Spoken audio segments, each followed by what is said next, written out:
Buenas noches con todos. Gracias por esta conexión el día de hoy. Que estamos entrando en el módulo 3, un poquito para recordar en qué momento del programa nos encontramos. El módulo 3 está compuesta por 3 sesiones. Ya hicimos 2 sesiones la semana antepasada. Vimos en este módulo 3 el TUPA, definición del TUPA, características. Vimos un poco en detalle cómo es que se prepara este instrumento, cuál es la finalidad, qué debe contener. Eso fue en la sesión 1 del módulo 3. En la sesión 2 del módulo 3 hemos visto la actividad de fiscalización de la entidad administrativa. También ahí analizamos en qué consistía esta actividad de fiscalización, qué naturaleza tenía, cómo era el procedimiento específico. Y para esta tercera sesión nos toca ya entrar a lo que es el procedimiento administrativo sancionador desde el punto de vista general. La próxima semana tenemos el módulo 4, que es el tema del procedimiento administrativo disciplinario, que es un procedimiento especial en relación con el procedimiento sancionador. Y luego terminamos con el módulo 5, que ya es el tema del proceso contencioso administrativo. Entonces, un poco para ponernos en contexto y en qué etapa del programa vamos.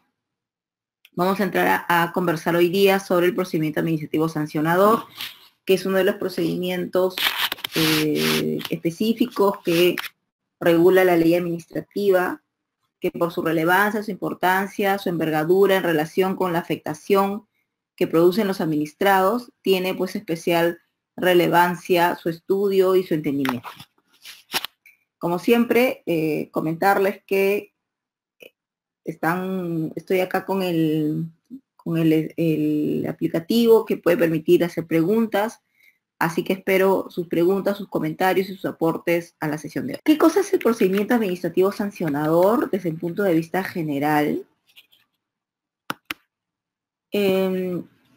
Este tema del procedimiento administrativo sancionador tiene una raíz doctrinaria, ¿no?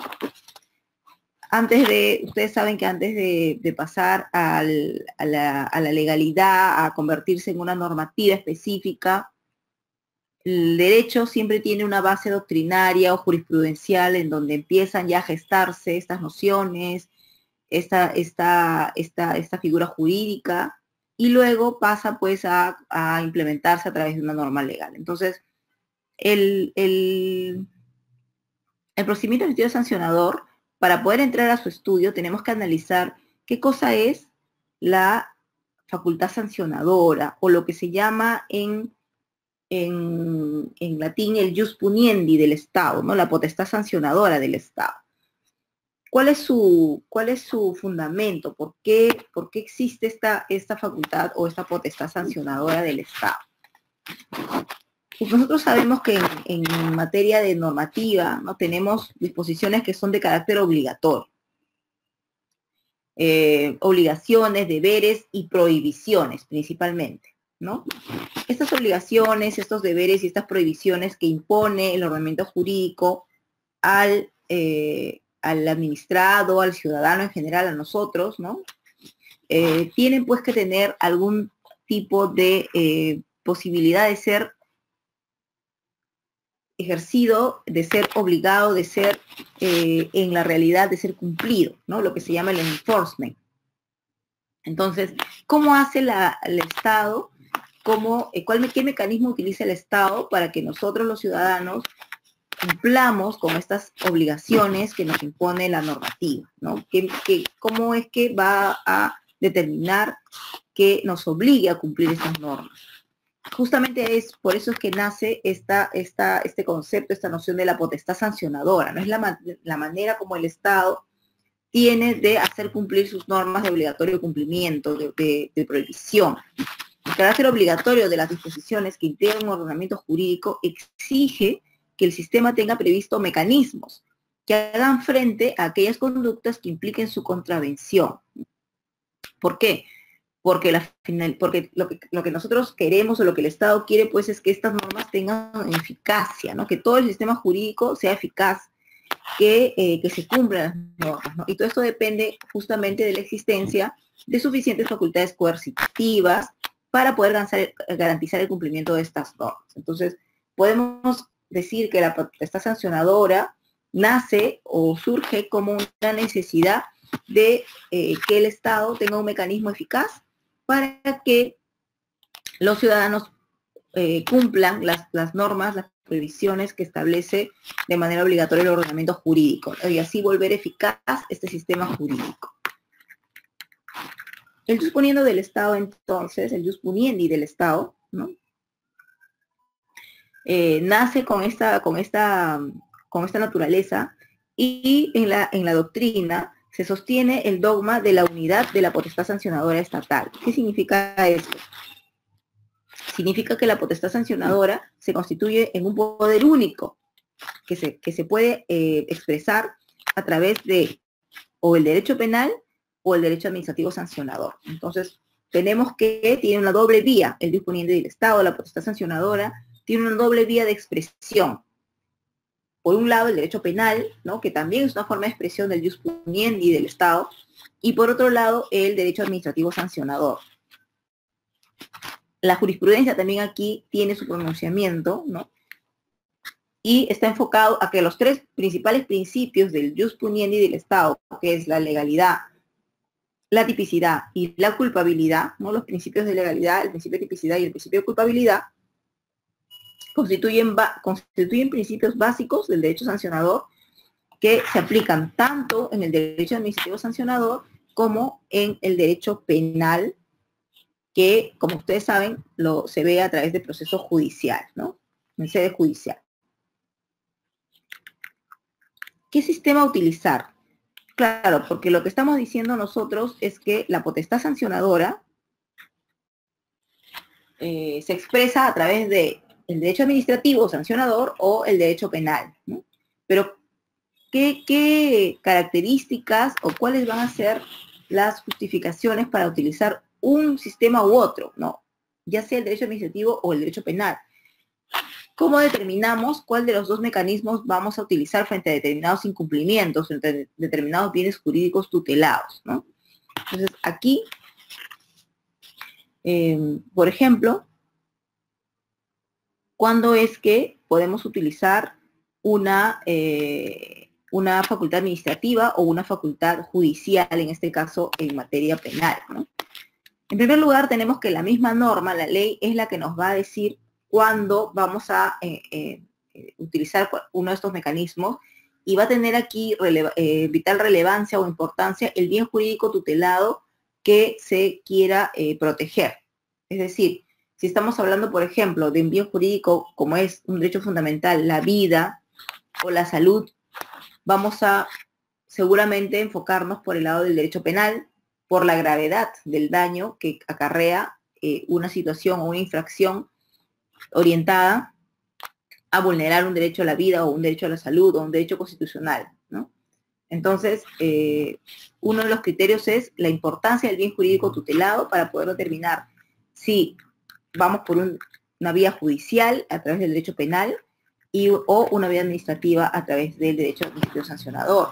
Recordemos que en el derecho penal las sanciones o las consecuencias legales a la infracción en materia penal implica, por ejemplo, de mayor gravedad, ¿no? Implica una situación de mayor gravedad para quien está siendo sujeto a este tipo de procesos. Estamos hablando de la privación de la libertad. En cambio, en la vía administrativa, las sanciones o los efectos legales frente al incumplimiento de una norma, estamos hablando de multas, estamos hablando de básicamente sanciones administrativas, ¿no? Que no implican una privación de la libertad. Entonces, ahí podemos ver cómo es que a conductas más graves o que impliquen un bien jurídico tutelado de mayor relevancia, vamos a escoger, el legislador a escoger el derecho penal, mientras que frente a infracciones que no generen tal relevancia o que no sean tan graves en el daño que producen, vamos a escoger el derecho administrativo. También dota de eficacia a otras potestades, ¿no? A la potestad reglamentaria, de policía, a la autorización, fiscalización regulatoria de dominio público. Es decir, el derecho administrativo, si no existiera un derecho administrativo sancionador, no serían eficaces otro tipo de potestades reglamentarias que no necesariamente implican una gravedad y en consecuencia no están cubiertos por el derecho penal. El sistema penal es insuficiente para velar por el cumplimiento de todo el ordenamiento jurídico. Imaginemos que todas las incumplimientos o las obligaciones o los deberes que establecen la norma sea tipificado como un delito, ¿no? Para que entre al sistema penal.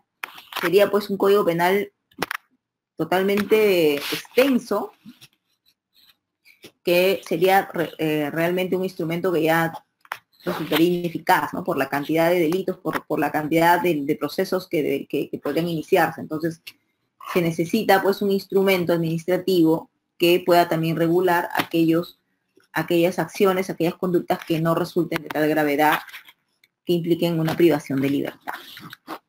Y justamente esto viene concatenado porque se evita recargar al Poder Judicial con ilícitos que efectivamente son de menor gravedad, que no implican un daño tan grave a un bien jurídico protegido y en consecuencia puede ser visto en la vía administrativa y puede ser sancionado a través simplemente de una sanción administrativa. Nosotros, para poder entender un poco cómo es que existen dos sistemas o dos mecanismos de sanción, ¿no? Uno que puede ser aplicado por una entidad administrativa y otro que tiene que ser aplicado a través de un proceso judicial, nos vamos un poco a ver cómo nace esto, cuál es nuestro marco constitucional para poder que de alguna manera regula la facultad administrativa sancionadora. Y encontramos que en el ámbito constitucional no tenemos un reconocimiento explícito de esta facultad administrativa sancionadora, ¿ok?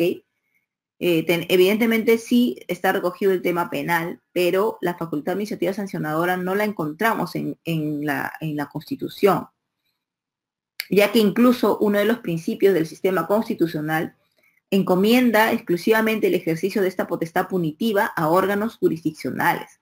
¿Cuál es nuestro sustento entonces? ¿Cómo así, a pesar que la ley o la Constitución, perdón, no regula, no recoge esta facultad administrativa sancionadora o este mecanismo del Estado de aplicar su función punitiva a través de la vía administrativa? Nosotros encontramos esto en la vía de interpretación jurisprudencial del Tribunal Constitucional.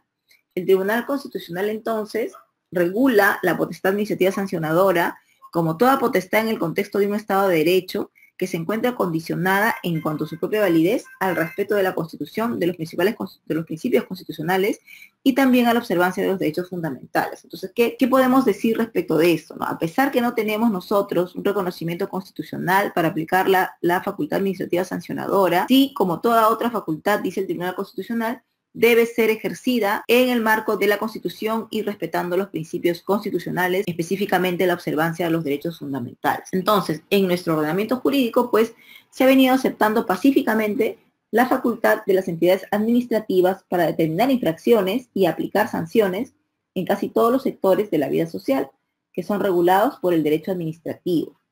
Es decir, que el incumplimiento de normas administrativas vendrá asociado entonces a la aplicación de un procedimiento administrativo sancionador que permitirá dotar de eficacia a todos estos normas administrativas que rigen el Poder Ejecutivo, que rigen el Estado, como ya hemos visto al inicio del programa cuando vimos organización del Estado y separación de poderes. ¿Qué cosa entonces es una potestad sancionadora? La potestad sancionadora constituye un poder, natural de las competencias otorgadas a la administración pública en determinadas materias. Lo que nos quiere decir este párrafo es que, aunque no esté constitucionalmente reconocido, se entiende que es un poder natural concatenado a estas competencias que tiene la administración pública. En un Estado de Derecho, esta potestad se ejerce no de manera arbitraria, sino que se encuentra condicionada al respeto de la Constitución y de los derechos fundamentales. Entonces, tenemos aquí una primera conclusión, ¿no? Respecto de que la potestad sancionadora administrativa se va siempre a encontrar enmarcada en principios constitucionales, en el principio de no arbitrariedad, en el respeto de los derechos fundamentales de los administrados. Primera conclusión, primera gran idea que quisiera que ustedes lo tengan presente. Ahora, la jurisprudencia comparada también, cuando hablamos de jurisprudencia comparada, hablamos de cómo esta normativa está en otros países, ¿no?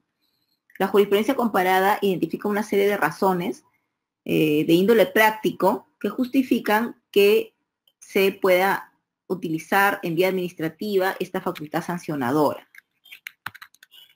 Por ejemplo, está el no recargar la administración de justicia, ¿no? con atención de ilícitos de menor gravedad, que ya lo habíamos visto, dotar de mayor eficacia al aparato represivo respecto de ilícitos menores, ¿no? Porque ¿qué pasa si no existiera esta facultad administrativa sancionadora?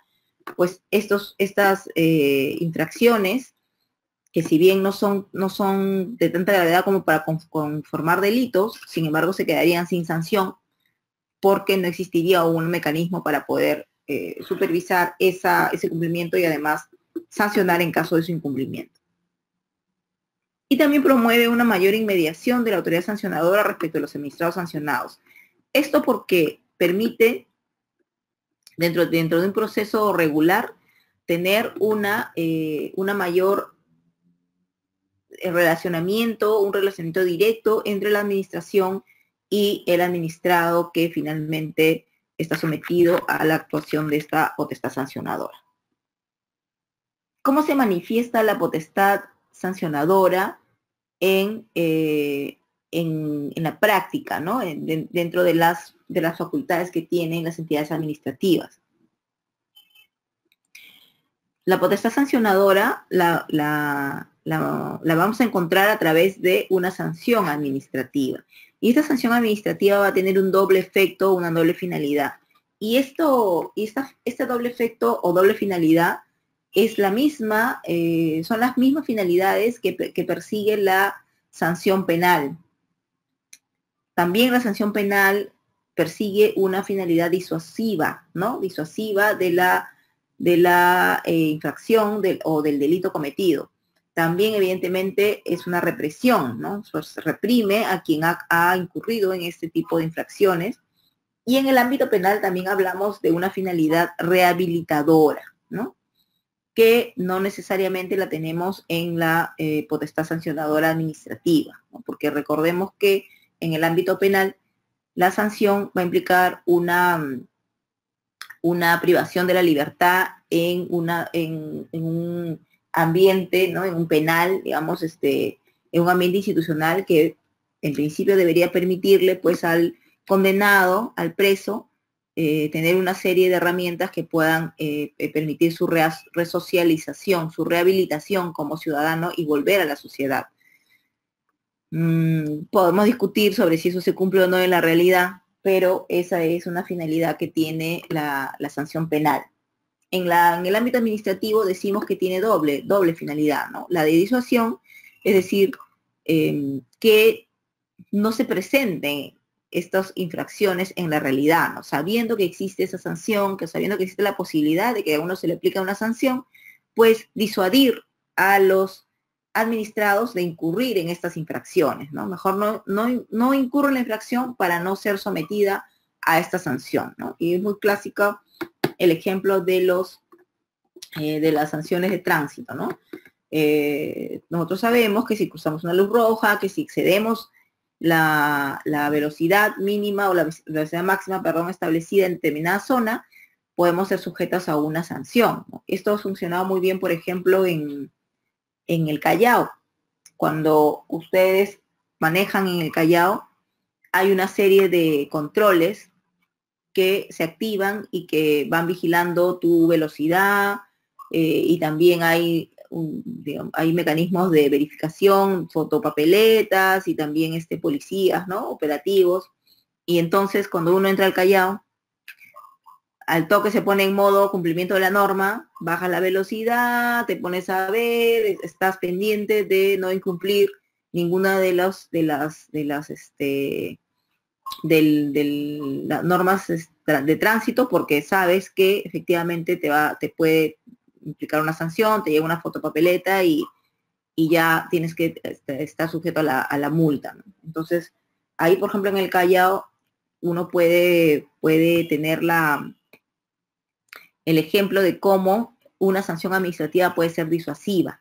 ¿Por qué? Porque te disuade de incumplir y más bien tú te pones en modo de cumplimiento de la norma para evitar que te sancione.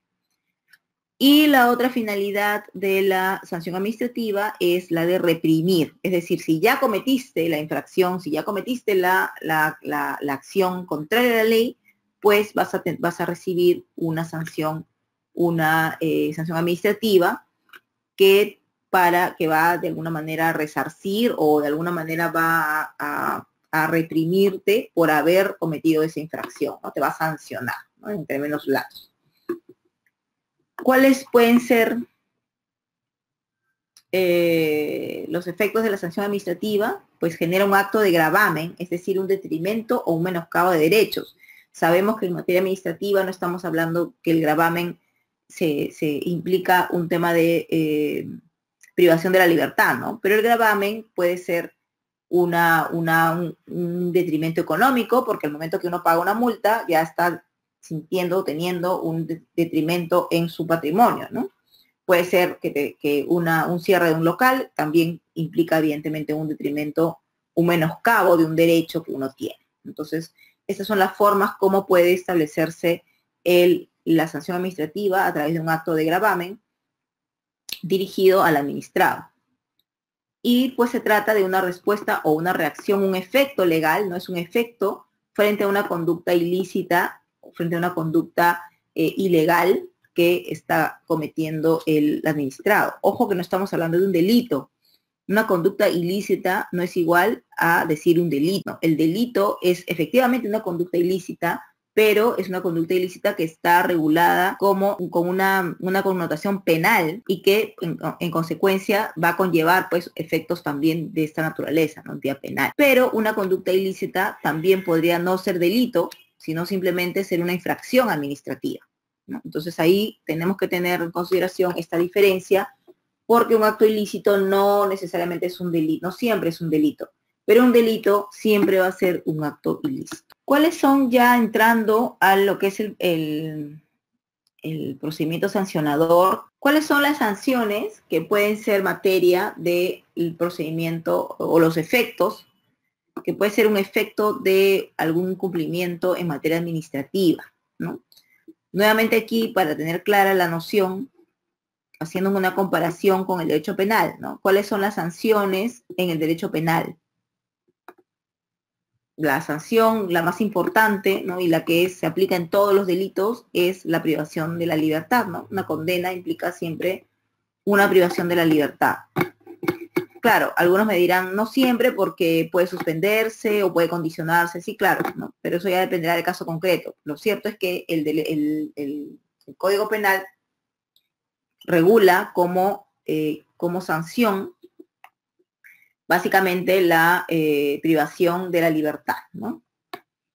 Ahora, a diferencia del derecho penal, en donde prácticamente hay un tipo de sanción, que es la sanción privativa de la libertad, en materia administrativa tenemos varios tipos de sanciones, ¿no? Recordemos que tienen que ver siempre con un tema económico, con un detrimento económico o de algún derecho, ¿no? Específico del administrado. Entonces tenemos que en materia administrativa podemos tener sanciones tipo multa,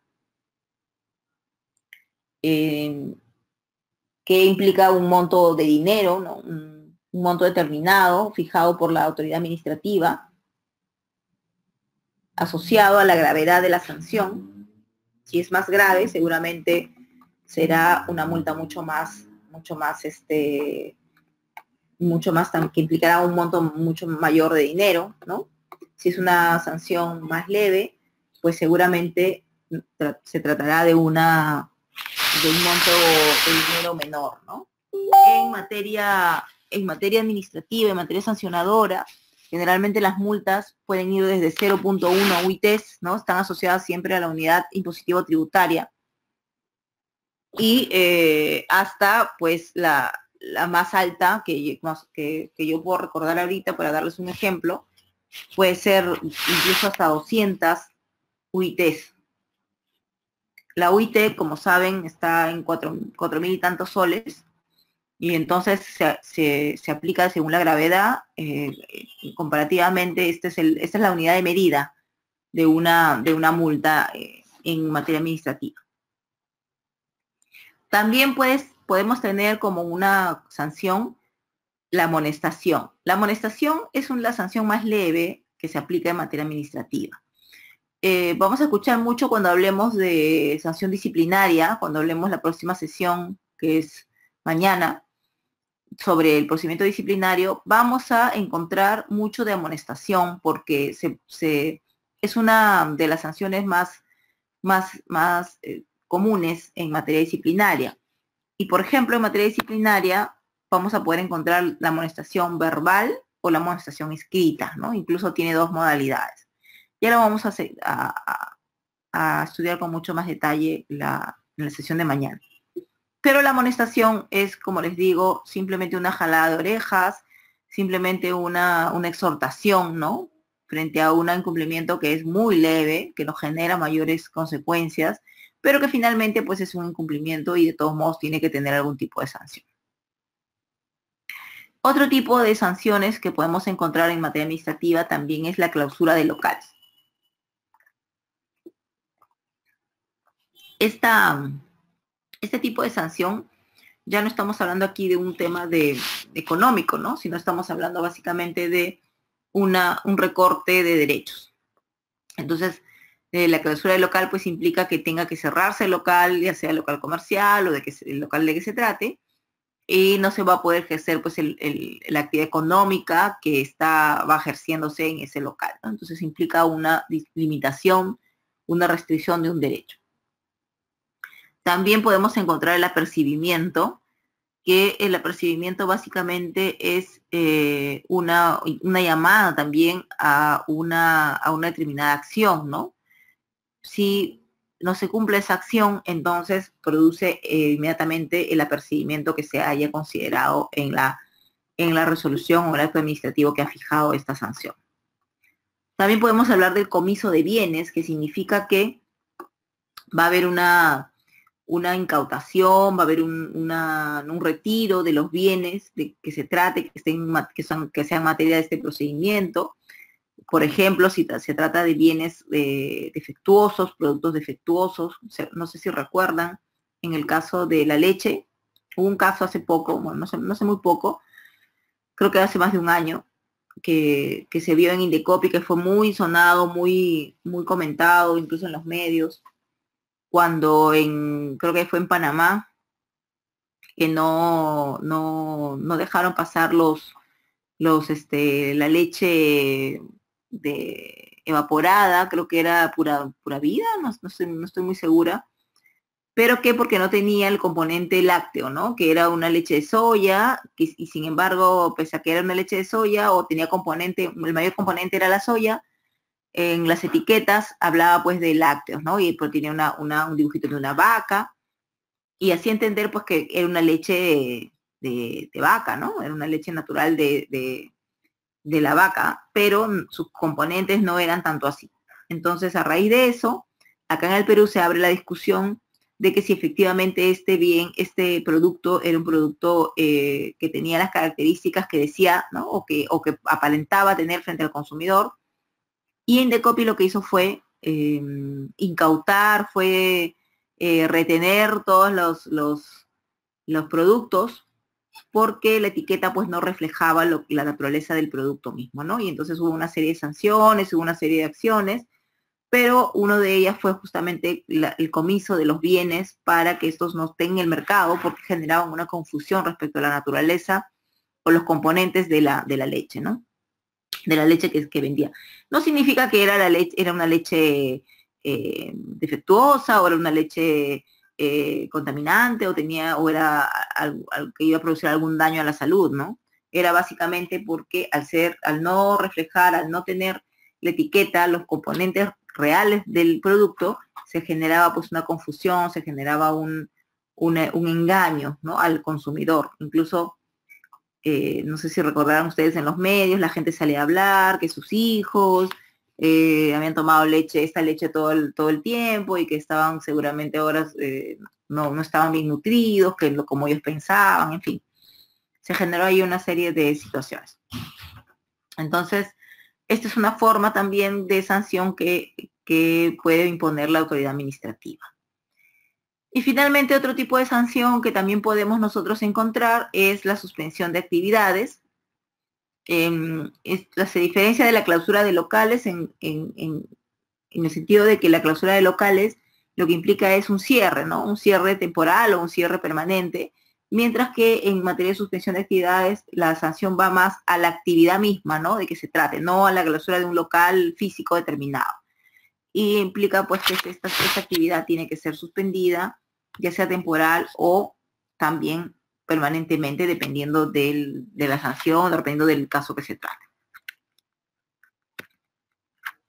Bueno, hasta aquí hemos visto, en la primera parte de la sesión, hemos visto todo lo que es la potestad sancionadora, su justificación, su materialización en sanciones y así como también cómo se enmarca en la Constitución. Quisiera saber si tienen alguna pregunta sobre esta parte para seguir avanzando ya y entrar a lo que es el procedimiento administrativo sancionador, específicamente el regulado en la ley 27444.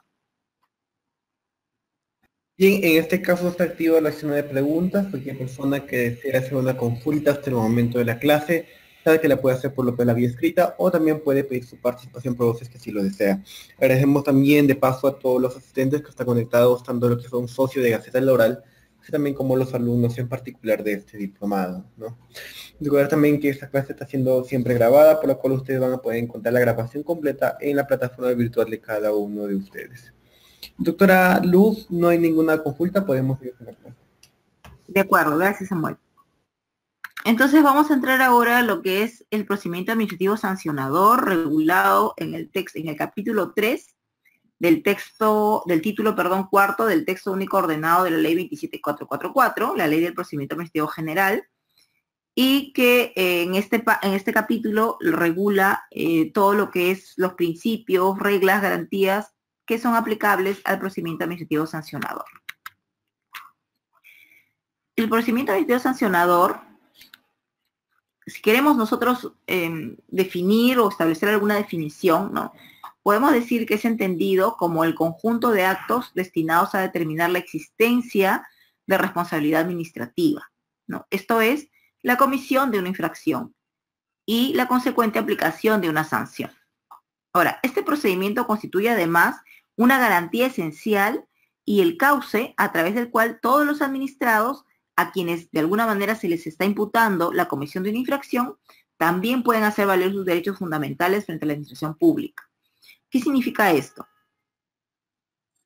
El procedimiento sancionador entonces lo que nos va a permitir es garantizar que la actuación de la administración se lleve a cabo de una manera ordenada, de una manera orientada, que pueda conseguir o que pueda tener como fin la consecución de su finalidad, de su objetivo, y que se respete además las garantías para el administrado, ¿de acuerdo? Es decir, si bien la autoridad administrativa tiene la potestad sancionadora y tiene la facultad de imponer sanciones al administrado, el procedimiento administrativo sancionador lo que nos va a permitir es que esta facultad se ejerza de manera garantista, de manera adecuada, de manera no arbitraria. Eso es lo que nos va a permitir el procedimiento administrativo sancionador y por eso su importancia. Entonces, la importancia justamente de este procedimiento la podemos encontrar porque reviste una doble dimensión. Pues de una parte es el mecanismo idóneo que tiene la administración pública para lograr su finalidad pública. O sea, viéndolo desde el punto de vista de la administración pública, lo que va a permitir este procedimiento administrativo sancionador es lograr la finalidad pública que persigue, que como ya hemos visto es el cumplimiento de una norma, ¿no? Y por otro lado, constituye también el procedimiento administrativo sancionador una vía que permite al administrado garantizar sus derechos, garantizar su debido procedimiento dentro de lo que es una facultad sancionadora, ¿no? Permite entonces que el administrado pueda verse protegido, pueda verse garantizado en sus derechos y en su debido procedimiento cuando se le imputa algún tipo de infracción.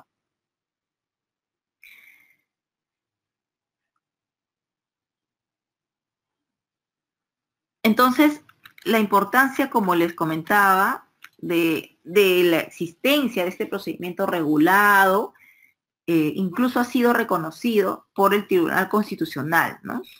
Porque el Tribunal Constitucional ha señalado que las entidades públicas, la administración pública, tienen la obligación de observar los principios del procedimiento sancionador, ya que con estos principios lo que se va a garantizar justamente es que el administrado tenga todas las garantías del procedimiento, del debido procedimiento en una imputación que se le haga.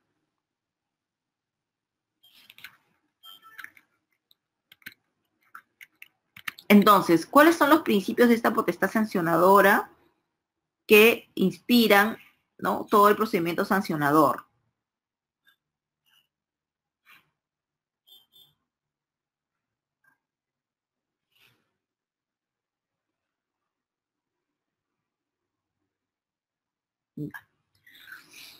Estos principios están regulados en el artículo 246 del TUO de la ley 27444. Son,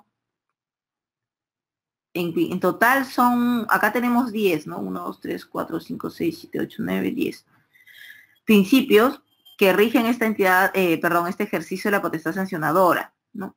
Y que vamos a empezar a analizar uno por uno, porque su estudio es prácticamente lo más importante dentro de lo que es el procedimiento sancionador. Si nosotros conocemos, si nosotros logramos entender la dinámica de estos principios, vamos a poder aplicarlos de manera adecuada en los procedimientos administrativos sancionadores, ya sea que nosotros nos encarguemos estemos en la parte de administrativa, no seamos servidores, o ya sea que seamos imputados, o ya sea que seamos abogados que estamos defendiendo una causa de este tipo.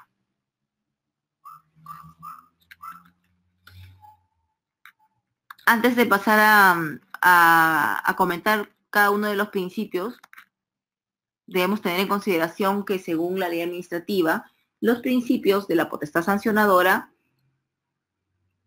son de aplicación preferente en los procedimientos sancionadores. Y aquí un recordaris de lo que hemos hecho en el transcurso de todas estas semanas. ¿Se acuerdan cuando vimos derecho administrativo y vimos que habían principios que regían el derecho administrativo? Después vimos procedimiento administrativo y vimos también que habían principios del procedimiento administrativo. Pues ahora estamos viendo procedimiento administrativo sancionador, y también vamos a ver que hay principios específicos para este procedimiento que se van a aplicar de manera preferente, ¿no?, frente a otros principios que también rigen, ya sea el procedimiento administrativo o ya sea el derecho administrativo. Entonces, cuando nosotros hablemos de procedimiento sancionador, estos principios, 10 principios que hemos visto en la diapositiva anterior, van a ser aplicados de manera preferente frente a cualquier otro principio que rija también la ley administrativa. ¿Qué más se va a aplicar de manera preferente cuando nosotros hablemos de procedimiento administrativo sancionador? Vamos a aplicar además la estructura de este procedimiento. Cuando veamos un poquito la estructura justamente de este procedimiento sancionador, vamos a ver que es diferente a la estructura de otro tipo de procedimientos, del trilateral, de los procedimientos de oficio. Entonces, si bien la ley administrativa tiene este procedimiento general, tiene una estructura que ya hemos analizado y hemos conversado en las sesiones anteriores, nosotros no vamos a aplicar ese tipo de procedimiento, ese tipo de estructura al procedimiento sancionador, sino aquel que está regulado específicamente aquí en la ley administrativa en materia de procedimiento sancionador. ¿Qué más vamos a aplicar de manera preferente? Las garantías previstas para el procedimiento administrativo sancionador. Es importantísimo esto porque en otro tipo de procedimientos no hay si bien hay debido procedimiento, pero las garantías que están previstas en este tipo de procedimiento sancionador son mucho más relevantes para salvaguardar el derecho del administrado, considerando que aquí lo que el administrado pues está discutiéndose es una limitación de un derecho que le van a aplicar, ¿no? La comisión de una infracción y la gravedad de esta situación justifica el hecho de que se tengan que tener garantías mucho más coherentes con esta gravedad. Además, los procedimientos especiales no podrán imponer condiciones menos favorables a los administrados. Es decir, que si ustedes, si acá en la ley administrativa tienen determinadas condiciones, un procedimiento especial que regule un procedimiento sancionador, por ejemplo, en el OEFA, por ejemplo, en Indecopi, no puede tener condiciones menos favorables. Y si las tiene, debería adecuarse, ¿no? Esa normativa debería adecuarse a la ley administrativa.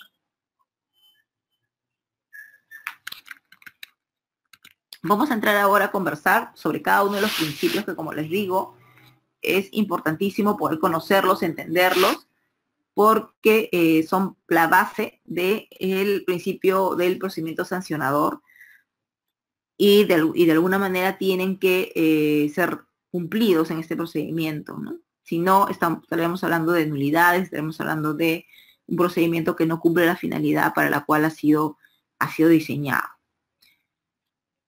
Vamos a empezar por uno de los principios también mucho más relevantes. Cuando yo les he hablado de este principio en las sesiones anteriores, siempre les he comentado que es para mí el principio más importante. Todos los demás también son importantes, pero por el principio de legalidad se inicia, ¿no? Es el inicio de todo. Si se cae el principio de legalidad, entonces se cae todo el procedimiento, ¿no? Pues es por eso la importancia de este principio. Este principio se encuentra concretizado, se encuentra recogido en el inciso 1 del artículo 246 del TUO y señala lo siguiente en términos de la norma, ¿no? ¿Qué señala el artículo 246? A ver, vamos a leer. Principios de la potestad sancionadora administrativa. Legalidad. Solo por norma con rango de ley cabe atribuir a las entidades la potestad sancionadora y la consiguiente previsión de las consecuencias administrativas que a título de sanción son posibles de aplicar a un administrado, las que en ningún caso habilitarán a disponer la privación de libertad. Aquí tenemos varios componentes que vamos a empezar a definir y a conversar, ¿no? No sé si ustedes tienen ahí su ley administrativa, es una herramienta que siempre hay que tenerla, que la facultad administrativa o la función administrativa también puede ser ejercida por empresas privadas, siempre y cuando el Estado les haya otorgado el ejercicio de un servicio público, ¿no? En este caso estamos hablando de Enel, que entiendo que presta un servicio de servicio eléctrico. Y como función administrativa que ejerce esta empresa privada, efectivamente, es posible nosotros reclamar ante un servicio que nos está prestando, o en este caso, como señala Abel, que es efectivamente se está cobrando un servicio que no se ha prestado, un servicio inexistente. Usualmente este tipo de procedimientos, Abel, están o tienen como característica la aplicación del silencio administrativo positivo, ¿ok? Entonces, si se ha presentado en agosto y el plazo que tienen las entidades o las empresas privadas para pronunciarse sobre este tipo de reclamos me parece 30 días, pues ya habría pasado el tiempo suficiente para poder aplicar silencio administrativo positivo. Digamos, desde un punto de vista formal administrativo, lo que correspondería es que efectivamente apliques SAP, ¿no? Pero yo te recomendaría que revises el procedimiento específico que se regula en esta empresa, ¿no? Que debe estar en la página web, siempre están en la página web los procedimientos, y ahí debe decir cuál es el efecto legal. Recuerden cuando hablamos de TUPA, cuando hablamos también de SAP y de SAN, ¿no? Silencio administrativo positivo y silencio administrativo negativo, dijimos que la aplicación de estos dos silencios administrativos siempre van a estar recogidos en el TUPA o en el procedimiento determinado, ¿no? Y en consecuencia ahí es donde tenemos que nosotros que buscar si efectivamente cuál de estos dos silencios administrativos se aplicaría para poder aplicarlo, ¿no? En el caso particular. Entonces, Abel, yo te recomendaría que podamos entrar a la página web de NEL y encontrar ahí el procedimiento, cuál es el plazo y cuáles son las consecuencias, y puedas tener ¿no? una acción respecto de esta demora que está teniendo esta empresa en poder contestar.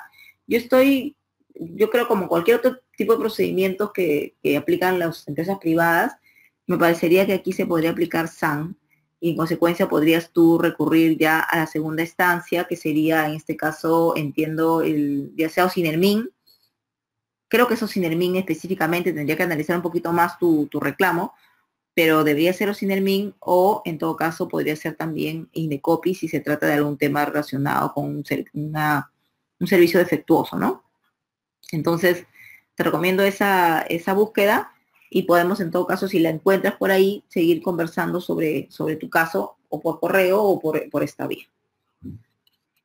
Ok, entonces seguimos con el principio de legalidad que estábamos nosotros comentando, y habíamos leído el articulado de la ley que recoge justamente el principio de legalidad. Y estábamos señalando que íbamos a un poco conversar sobre el texto del articulado, para poder encontrar ahí qué cosa es lo que nos está queriendo decir la norma, ¿no? Entonces, solo por norma con rango de ley cabe atribuir a las entidades la potestad sancionadora y la consiguiente previsión de las consecuencias administrativas que a título de sanción son posibles de aplicar a un administrado, las que en ningún caso habilitarán a disponer la privación de la libertad. Dos cosas entonces aquí, ¿no? Primero, me dice que tiene que ser una norma con rango de ley. Cuando vimos nosotros en la primera parte del programa, vimos las jerarquías de las normas, ¿no? Vimos que había muchas normas que nos pedían normas con rango de ley, ¿no? Nos decían solo por norma con rango de ley, esto será por norma con rango de ley. Entonces, hay que tener bien claro qué cosa es esta norma con rango de ley, y solamente abro un paréntesis chiquitito para poder recordar esto, ¿no? ¿Cuáles son esas normas que son con rango de ley? Estamos hablando de la ley, ¿no? Que sabemos que la promueve, la promulga o la aprueba el Poder Legislativo, el Congreso. Estamos hablando de decretos legislativos que las emite el Ejecutivo, pero por delegación. Todo esto ya lo hemos estudiado por si acaso, pero igual si tienen alguna pregunta, bienvenido sea. Y también estamos hablando, cuando hablamos con normas de rango de ley, por ejemplo, ordenanzas, ¿no? Ordenanzas también tienen este rango. Y también estamos hablando en menor medida, porque ya a estas alturas no hay muchas normas con esta característica, de decretos ley, ¿no? Que son normas que se emiten en gobiernos autoritarios. Y también estarían incluidos dentro de esto los decretos de urgencia, que también tienen rango de ley. Entonces estamos hablando de estas normas que acabo de comentar, que solo por estas normas es posible, dice la ley, atribuir a la entidad la potestad sancionadora. ¿Qué significa esto? Significa que expresamente tiene que establecerse en una ley o en una norma con rango de ley que la entidad A tiene la potestad de sancionar, ¿no? En la fórmula que la ley quiera ponerle, ¿no? Pero de la lectura de ese articulado tiene que establecerse que efectivamente se le está dando a esta entidad administrativa la facultad de sancionar. Es decir que, si bien es una facultad que es inherente o es complementaria a las funciones de la administración pública, no significa que todas las entidades de la administración pública, per se, por ser entidades, van a tener una facultad sancionatoria. Tiene que estar reconocido en una ley o en una norma con rango de ley. Si no, no va a tener esta facultad sancionatoria, y en consecuencia no va a poder aplicar PAS, procedimiento administrativo sancionador, ¿no? Y por eso es súper importante, como les comentaba, conocer este principio de legalidad para poder contradecir en el caso pues que nos estén iniciando un procedimiento, un PAS, cuando de repente, revisando la normativa, esta entidad no tiene facultad sancionatoria, o la tiene, pero a través de una norma de menor jerarquía, ¿no? De repente un decreto supremo, una norma reglamentaria. Entonces la ley lo que nos dice es que para que una entidad administrativa pueda aplicar este PAS, ¿no? Tenga facultad sancionadora, tiene que esta facultad estar prevista en una norma con rango de ley. Eso por una primera parte, ¿ok? Pero no se queda ahí la ley. El principio de legalidad no se queda en que tengas que tener la atribución por una norma con rango de ley, sino que me dice que la consiguiente previsión de las consecuencias administrativas que a título de sanción son posibles de aplicar, también tienen que estar en una norma con rango de ley. Es decir, además, la norma con rango de ley tiene que tener cuáles son las sanciones que se van a poder aplicar frente a los incumplimientos o por ejercicio de esta función o de esta facultad administrativa sancionadora, ¿no? No solamente va a decir funciones de la entidad administrativa, ¿no? Cuando leemos nosotros una ley en donde están las funciones de una entidad para saber si esa entidad tiene o no tiene funciones sancionadoras, vamos a encontrar un artículo que dice más o menos esto, ¿no? Funciones de la entidad, ¿no? Son funciones de la entidad. 1, XX, siguiente, sancionar el incumplimiento de las normas establecidas en la presente ley, ¿no? Entonces, con eso ya tú ves que le está dando una facultad sancionadora, ¿ok? Ya ahí se cumplió el principio de legalidad.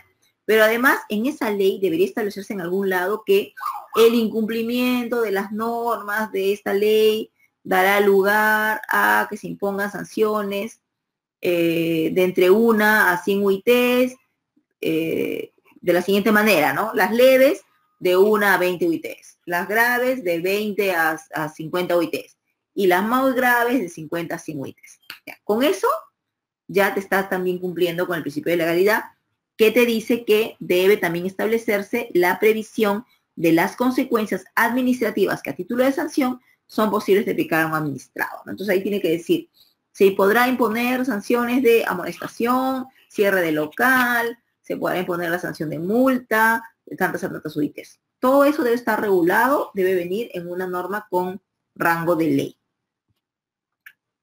¿Qué me dice además este principio de legalidad? Que en ningún caso, ¿no?, podrá disponerse o podrá establecerse en una norma que la sanción implique una privación de la libertad. Y con eso lo que nos está diciendo es lo que ya venimos también conversando desde el inicio de la sesión, que la sanción de privación de la libertad está restringida únicamente al ámbito penal, ¿no? Y en el ámbito administrativo lo que vamos a tener justamente son los tipos de sanciones que ya nosotros hemos visto en las anteriores diapositivas. Entonces, eso es el tema de principio de legalidad. Tengo otro comentario aquí de Nelson. ¿Cómo estás, Nelson? Buenas noches. Me dice Nelson, la PNP se rige por una ley especial que tipifica infracciones y sanciones leves, graves y muy graves. Perfecto. Esa ley especial está cumpliendo con el principio de legalidad, ¿no? Establece cuáles son las infracciones y también cuáles son las sanciones. Sin embargo, me dice, cuando se ejerce la potestad sancionadora, muchas veces inician el procedimiento administrativo sancionador en base a un reglamento que señala tipos administrativos diferentes a los que establece la ley especial. Muy interesante tu pregunta, Nelson, y justamente me parece que en las siguientes diapositivas lo vamos a explicar. Porque si bien el principio de legalidad efectivamente requiere que la facultad sancionatoria, así como las sanciones, se encuentren en una norma con rango de ley, también tiene una excepción y también permite que pueda ser establecida en una norma reglamentaria, y ahorita lo vamos a explicar. Voy a ver si está en mi otra diapositiva, si no, lo explico. Ya. Un poquito aquí para ahondar en el fundamento del principio de legalidad, creo que lo hemos entendido todos. Pero siempre es importante conocer qué está detrás de estas normas, ¿no? Para poder aplicarlas de manera adecuada. El principio de legalidad encuentra su fundamento normativo en el texto de la propia Constitución Política del Perú, ¿ok? O sea, este principio es un principio a nivel constitucional, ojo. Esto lo encontramos en el literal D del inciso 24 del artículo 2 de la Constitución, y que establece que nadie podrá ser condenado o sancionado con pena no prevista previamente en las leyes, ¿no? Entonces, ¿qué me está diciendo la Constitución? Que la pena tiene que estar prevista en una ley. Pero obviamente la Constitución no me habla de una sanción administrativa, como ya les había comentado. La Constitución me habla de una sanción penal judicial y me dice que tiene que estar recogido pues en una ley, ¿ok? De ahí es donde nace el principio de legalidad que también aplicamos en el ámbito administrativo, ya que si bien esto efectivamente se trata de una previsión enfocada en el ámbito del derecho penal, ¿no? Esta disposición también constituye una garantía para el ejercicio de la potestad en el ámbito administrativo, ¿ok? Entonces, ¿qué me dice el Tribunal Constitucional respecto a este tema? El Tribunal Constitucional me dice que la aplicación de este principio de legalidad impide que se pueda atribuir la comisión de una falta o aplicar una sanción administrativa cuando ésta no se encuentre previamente determinada en la ley. O sea, me refuerza que únicamente puede recogerse en la ley aquella falta o aquella sanción administrativa que se pueda atribuir a un administrado. Entonces tenemos que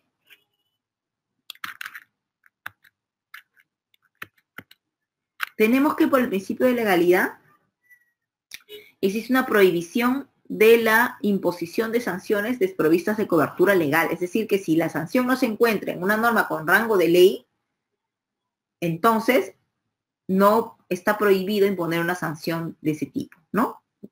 Ahí, Nelson, mucho ojo porque esto tiene relación con tu pregunta. En principio, ¿ok?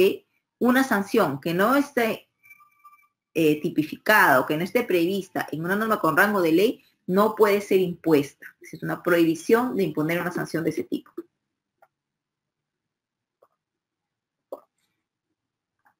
Además, tenemos que por el principio de legalidad existe la prohibición de que los reglamentos, normas reglamentarias, y es un poco lo que tú dices, Nelson, ¿no? Según estoy entendiendo, se trata de una norma reglamentaria.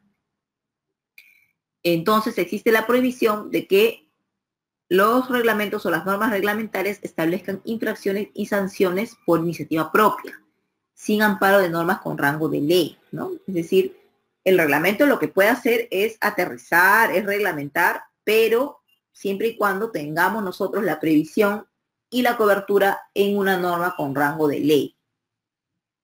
Pero aquí, Nelson, se aplica de repente, ¿no? Que es algo que tú tienes que analizar. Tenemos una excepción a este principio de legalidad. Según la ley 27444, solo en caso que la ley lo establece expresamente, se podrá tipificar conductas por vía reglamentaria. ¿Qué nos dice entonces esta parte de la ley? Que sí podemos nosotros tipificar conductas por vía reglamentaria. O sea, sí podría un reglamento tipificar conductas. Y en consecuencia, la previsión sancionatoria de estas conductas, ¿no? Sí lo podría hacer a través de una vía reglamentaria, pero siempre y cuando la misma ley delegue esta función de tipificación, ¿no? Es decir, en la misma ley se tiene que establecer que la tipificación de estas infracciones se hará por vía reglamentaria.